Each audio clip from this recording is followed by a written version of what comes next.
Hello, I'm Harrison Keeley. Here's a quick look at today's top stories. First of all, there's plenty of hype about whether we'll see more snow this week. One computer model is calling for a foot of snow in Chattanooga on Friday and Saturday, and that's been making the rounds on social media. The local meteorologists say the model from the European Center for Medium-Range Weather Forecasts was the only one predicting snow. And now the forecast says warmer and wetter weather is much more likely for the end of the week. The high on Friday is expected to be 45 degrees. Still, some say forecasters had no choice but to mention the model after failing to predict the surprise snowstorm that paralyzed the region last week. 2 people died in 2 separate shootings in Chattanooga on Saturday. Around 3 p.m., 23-year-old Charles Jones died on the way to the hospital after he was shot on Fagan Street. He was shot in the wrist and the lower abdomen. Police are looking for 3 to 5 men who left on foot after the shooting. The second fatal shooting happened in Hixson. Police say Robert McClure was shot once in the head and died at the scene. Authorities have made an arrest in that case. 23-year-old Christopher Levi Parker of Middle Valley has been charged with first-degree murder and aggravated assault.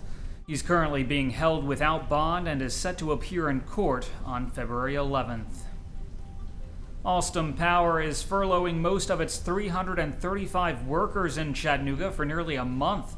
The company says the furloughs are due to a slowdown in sales. We're told employees won't be paid, although some can use vacation time if they wish. In addition, Alstom will be cutting 5 positions in Chattanooga. The company builds parts for coal plants, but most utilities have stopped building new coal plants and have closed old ones because of restrictions from the EPA. The company's furloughs are scheduled to take place in March.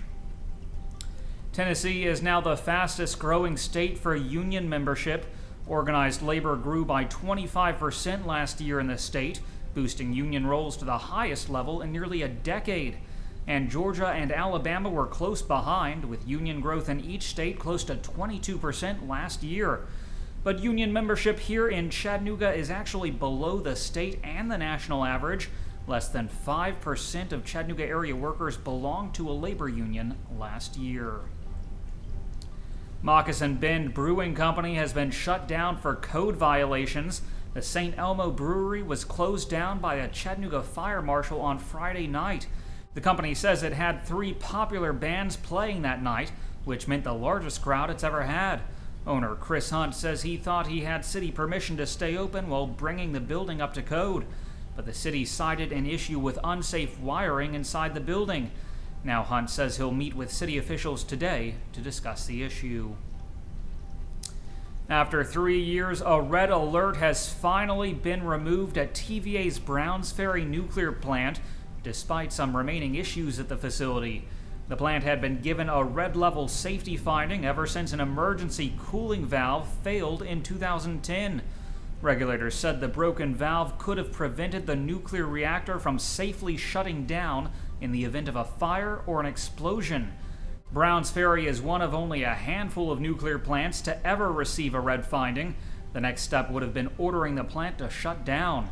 Even though the alert has now been lifted, regulators say 2 additional violations still remain at the plant.